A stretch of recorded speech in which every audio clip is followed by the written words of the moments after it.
ಒಂದು ದಿವಸ ಆಯಿತು. ಸೊ ಇದ್ರದ್ದು ಮೇಲ್ರಾಶಿ ಮಾಡೋದು. ಇದು ನೆನ್ನೆ ಮಾಡಿದ ಮೇಲ್ ರಾಶಿ. ದಿನ ಇದೇ ಥರ ರಾಶಿ ಮಾಡಬೇಕು, ಬಿಡಿಸಿ ಎಷ್ಟು ದಿವಸ ಆಗಬೇಕು ಒಣಗಕ್ಕೆ. ಇದೀಗ 3ನೇ ರಾಶಿ ನಾನು ಕಾಲು ಕೊಡ್ತಾ ಇರೋದು. ಆ್ಯಕ್ಚುಲಿ ಯಾವ ರೇಂಜಿಗೆ ಉರಿತಿದೆ ಅಂದರೆ ಕಾಲಲ್ಲಿ ಏನಾದ್ರು ಗುಳ್ಳೆ ಬಂದುಬಿಟ್ಟಿದೆಯಾ ಅನಿಸ್ತಾ ಇದೆ. ಅಂಗಳದಲ್ಲಿ ಒಬ್ಬಳೇ ಮಾತಾಡ್ತಾ ಇದ್ದೀನಿ, ಯಾರಾದರೂ ನೋಡಿದ್ರೆ. ಇವತ್ತು 2 ರಾಶಿ ಕಾಫಿ ಒಣಗಿದೆ. ಸೊ ಅದನ್ನು ರಾಶಿ ಮಾಡಿ ಮೂಟೆ ಮಾಡ್ತಾ ಇದ್ದಾರೆ. ಹಲೋ ನಮಸ್ತೆ, welcome back to Ashwini Pradeep Malnad channel. And ನಾನು ಅಶ್ವಿನಿ. ಹೇಗಿದ್ದೀರಾ ಎಲ್ಲರೂ? ಚೆನ್ನಾಗಿದ್ದೀರಾ? ಎಸ್, ನಾನು ಕೂಡ ಚೆನ್ನಾಗಿದ್ದೀನಿ. ಆ್ಯಂಡ್ ಇವತ್ತಿನ ಈ ವ್ಲಾಗಲ್ಲಿ ನೀವು ಆಲ್ರೆಡಿ ಟೈಟಲ್ ಕಾರ್ಡಲ್ಲಿ ನೋಡಿರೋ ಹಾಗೆ ನಮ್ಮ ಮಲೆನಾಡಲ್ಲಿ ಕಾಫಿ ಕೊಯ್ಲು ಯಾವ ರೀತಿ ಆಯಿತು, ಎಸ್ಪೆಷಲಿ ನಮ್ಮಲ್ಲಿ ಈ ಕಾಫಿ ಕೊಯ್ಲು ಯಾವ ರೀತಿ ಮಾಡಿ ಮುಗಿಸಿದ್ವಿ ಅಂತ ತೋರಿಸ್ತಾ ಹೋಗ್ತೀನಿ. ಬಟ್ ಬಿಫೋರ್ ದ್ಯಾಟ್ ನೀವೇನಾದ್ರು ನನ್ನ ಚಾನಲ್ನ ಇದೇ ಫಸ್ಟ್ ಟೈಮ್ ನೋಡ್ತಿದ್ರೆ ಚಾನಲ್ಗೆ ಸಬ್ಸ್ಕ್ರೈಬ್ ಆಗಿ. ಆ್ಯಂಡ್ ಈ ವ್ಲಾಗ್ ಇಷ್ಟ ಆದರೆ ಲೈಕ್, ಶೇರ್, ಕಾಮೆಂಟ್ ಮಾಡೋದು ಮಾತ್ರ ಮರಿಬೇಡಿ. ಆ್ಯಕ್ಚುಲಿ ನನ್ನ ಚಾನಲ್ನ ಸ್ಟಾರ್ಟ್ ಮಾಡಿದ್ದು ಇದೇ ಉದ್ದೇಶಕ್ಕೆ. ಆ್ಯಂಡ್ ಆಲ್ಸೋ ನನ್ನ ಚಾನಲ್ನ ಸ್ಪೆಷಾಲಿಟಿನೇ ಅದು. ಸೊ ಮಲೆನಾಡಲ್ಲಾಗುವಂತಹ ಪ್ರತಿ ವರ್ಷದ ಕೊಯ್ಲುಗಳನ್ನು ನಿಮಗೆ ತೋರಿಸೋಂಥದ್ದು. ಬಟ್ ಎವ್ರಿ ಟೈಮ್ ಇದನ್ನೇ ತೋರಿಸೋದು ಅಂದರೆ ನನಗೆ ಬೇಜಾರಾಗುತ್ತೆ. ಹಾಗಾಗಿ ಸ್ವಲ್ಪ ವಿಭಿನ್ನವಾಗಿ ತೋರಿಸೋಕ್ಕೆ ಟ್ರೈ ಮಾಡ್ತೀನಿ. ಸೊ ನಿಮಗೆ ಇಷ್ಟ ಆಗ್ತಾ ಇದೆ ಅಂತ ಭಾವಿಸ್ತಾ ನಾನು ಮುಂದುವರಿತಾ ಇದ್ದೀನಿ. ಆ್ಯಕ್ಚುಲಿ ರೀಸೆಂಟಾಗಿ ಒಂದು ಕಾಮೆಂಟ್ ಓದಿದೆ. ಸುಬ್ರಹ್ಮಣ್ಯ ಅನ್ನೋರು ನಿಮ್ಮ ಅಗ್ರಿ ವ್ಲಾಗ್ಸ್ ತುಂಬ ಇಷ್ಟಪಡ್ತೀನಿ ಅಂತ ಹೇಳಿದರು. ಆ್ಯಂಡ್ ಯಾಕೆ ಇಲ್ಲಿ ಮೆನ್ಷನ್ ಮಾಡ್ತಿದ್ದೀನಿ ಅಂದರೆ ಆ ಕಾಮೆಂಟ್ ನಂಗೆ ತುಂಬ ಇಷ್ಟ ಆಯಿತು. ಬಿಕಾಸ್ ನಮಗೆ ಗೊತ್ತಿರಲ್ಲ, ಒಂದು ಗೊಂದಲದಲ್ಲಿರ್ತೀವಿ. ಅಯ್ಯೋ ಪದೇ ಪದೇ ಇದೇ ವ್ಲಾಗ್ಸ್ ಮಾಡ್ತಾ ಇರ್ತೀನಿ, ಬೇಜಾರಾಗ್ತಿದೆಯೇನೋ ಅಂತ. ಸೊ ನಿಮ್ಮ ಒಂದು ಅನಿಸಿಕೆ, ಅವ್ರ ಕಾಮೆಂಟ್ ನನಗೆ ಕ್ಲಾರಿಟಿ ಕೊಡೋದ್ರ ಜೊತೆಗೆ ಓಕೆ ಇನ್ನೂ ಮಾಡೋಣ ಅನ್ನೋ ಒಂದು ಇಂಟ್ರೆಸ್ಟನ್ನ ಹುಟ್ಟಾಗುತ್ತೆ. ಸೊ ನನ್ನ ವ್ಲಾಗ್ ನೋಡೋದ್ರ ಜೊತೆಗೆ ನಿಮ್ಮ ಲೈಕ್ ಹಾಗೆ ಕಾಮೆಂಟ್ ಮಾಡೋದ್ರ ಮೂಲಕ ನನ್ನ ಪ್ರೋತ್ಸಾಹಿಸ್ತಿರುವಂತಹ ಪ್ರತಿಯೊಬ್ಬರಿಗೂ ಕೂಡ ಥ್ಯಾಂಕ್ ಯು ಸೋ ಮಚ್. ಇದೀಗ ಬಿಡಿಸಿಟ್ಟು ಒಂದು ದಿವಸ ಆಯಿತು. ಸೊ ಇದ್ರದ್ದು ಮೇಲ್ರಾಶಿ ಮಾಡೋದು ನೋಡಿ, ಕೆಲವು ಲೇಯರ್. ಇದಕ್ಕೆ ಬಿಸಿಲು ಬೀಳ್ಬೇಕಂತ ಇದಕ್ಕೆ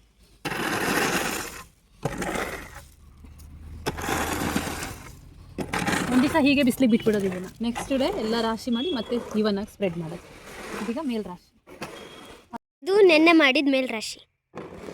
ಇವತ್ತು ಇದು ಮತ್ತೆ ಅದು ಮೇಲ್ ರಾಶಿ ಮಾಡಬೇಕು.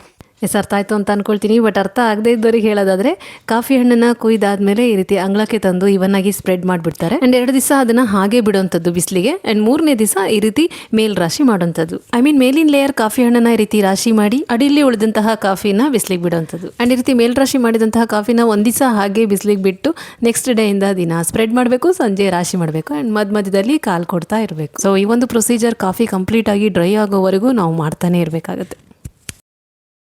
ದಿನ ಇದೇ ಥರ ರಾಶಿ ಮಾಡಬೇಕು, ಬಿಡಿಸ್ಬೇಕು. ಸಂಜೆ ಹಾಕು ರಾಶಿ ಮಾಡಬೇಕು, ಬೆಳಿಗ್ಗೆ ಹಾಕು ಬಿಡಿಸ್ಬೇಕು. ರಾಶಿ ಮಾಡಿ ಬಿಡಿಸಿ, ರಾಶಿ ಮಾಡಿ ಬಿಡಿಸಿ ಎಷ್ಟು ದಿವಸ ಆಗಬೇಕು ಒಣಗಕ್ಕೆ? ಕರೆಕ್ಟ್ 8 ದಿವಸ, 7 ರಿಂದ 8 ದಿನ ಕಂಪ್ಲೀಟ್ ಬಿಸಿಲಿದ್ರೆ ಆಮೇಲೆ ಒಣಗಿರುತ್ತೆ. ಇದು ಮಾಡಬೇಕು, 8 ಬಿಸಿಲು ಬೇಕು.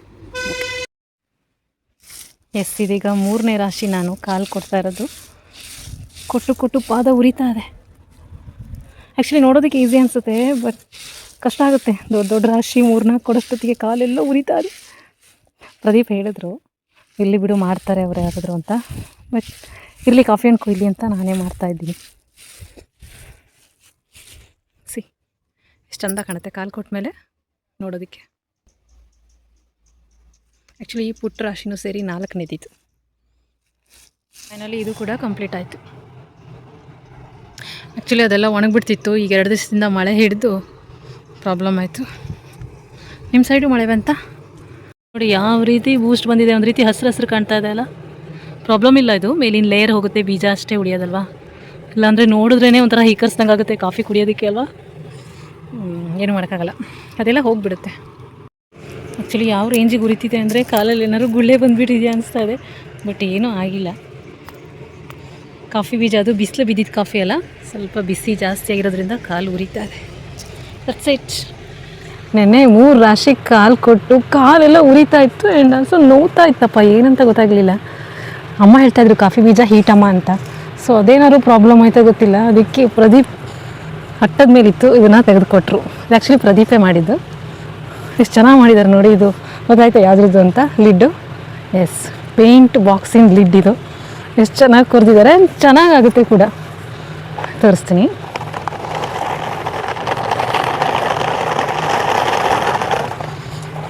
ದಪ್ಪ ಲೇಯರ್ ಇದ್ದರೆ ಗೊತ್ತಾಗುತ್ತೆ, ತಡುವು ಲೇಯರ್ ಇದ್ದರೆ ಸ್ವಲ್ಪ ಸಣ್ಣ ಅನ್ಸುತ್ತೆ ಅಷ್ಟೇ ಆ ಲೈನ್.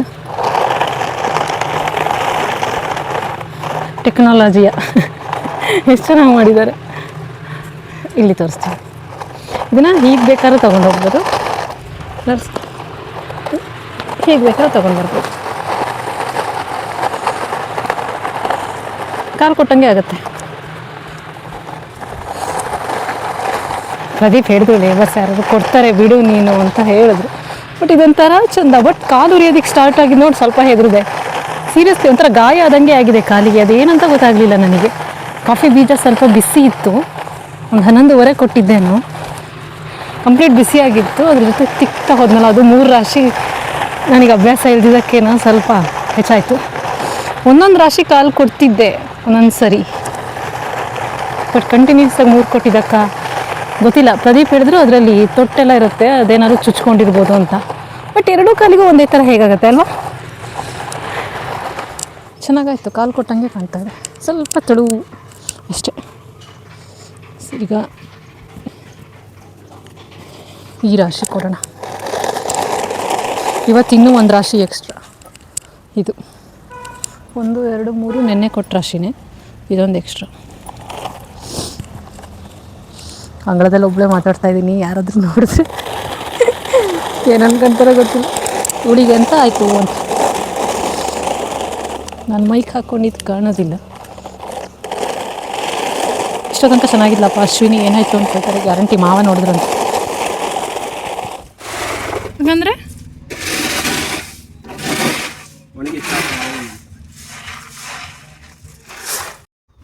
ಅಲ್ಲ ರೀ, ಕೈಲಿ ಅಲ್ಲಾಡ್ಸಿ ನೋಡ್ತಿದ್ರಲ್ಲ, ಇದೇನಿದೆ?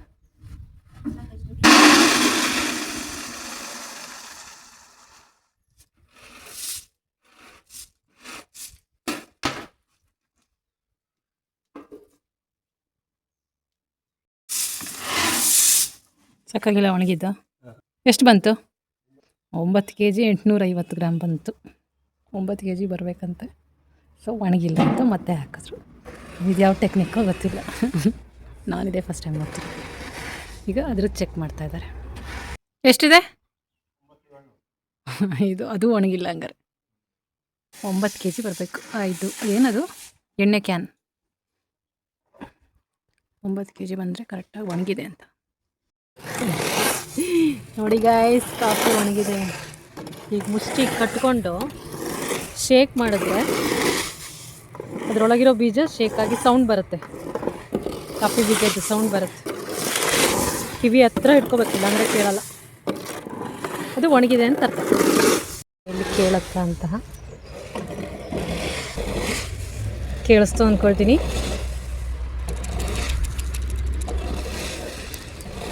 ಇದು ಆ್ಯಕ್ಚುಲಿ ಕಾಫಿಯ ಒಳಗಿರೋಂತಹ ಬೀಜ ಒಣಗಿದೆ. ಸೊ ಅದು ಬಿಟ್ಕೊಳ್ಳುತ್ತಲ್ಲ, ಹಾಗಾಗಿ ಹಿಂಗೆ ಅಲ್ಲಾಡಿಸಿದಾಗ ಅದು ಶೇಕ್ ಆಗುತ್ತೆ, ಸೌಂಡ್ ಬರುತ್ತೆ.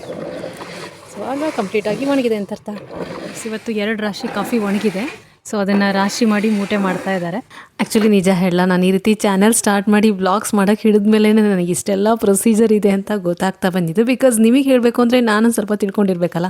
ಅಫ್ಕೋರ್ಸ್ ನಾನು ಮದುವೆಯಾಗಿ ಇಷ್ಟು ವರ್ಷ ಆದರೂ ನಾನು ಇದ್ರ ಕಡೆ ಗಮನನೇ ಕೊಟ್ಟಿರಲಿಲ್ಲ. ಬಿಕಾಸ್ ಮಕ್ಕಳು ಸಣ್ಣವರಿದ್ದರು, ಆ ಕಡೆ ಕಾನ್ಸಂಟ್ರೇಷನ್ ಇತ್ತು. ಆ್ಯಂಡ್ ಇದೆಲ್ಲ ಪ್ರತಿ ವರ್ಷವೂ ಅದ್ರ ಪಾಡಿಗೆ ಅದಾಗ್ತಾ ಇತ್ತು. ಸೊ ಆಗಲೇ ಹೇಳ್ದಂಗೆ ಮಕ್ಕಳು ಕೂಡ ಸಣ್ಣವರಿದ್ದರಿಂದ ಅವುಗಳದ್ದು ಆಟ ಪಾಠ ಅದನ್ನು ನೋಡೋದೇ ಆಗೋಗಿರುತ್ತೆ. ಬಟ್ ರಫಾಗಿ ಒಂದು ಐಡಿಯಾ ಇತ್ತು ಏನೆಲ್ಲ ಆಗುತ್ತೆ ಅಂತ. ಈ ಥರ ಡೀಟೇಲ್ ಆಗಿ ತಿಳ್ಕೊಳಕ್ಕೆ ಹಿಡಿದಿದ್ದೆ ನಾನು ಚಾನಲ್ನ ಕ್ರಿಯೇಟ್ ಮಾಡಿದ್ಮೇಲೆ.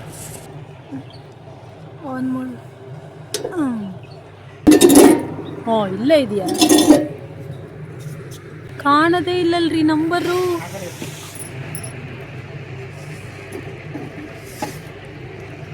ಇದೊಂದು ಟೆಕ್ನಿಕ್ಕು.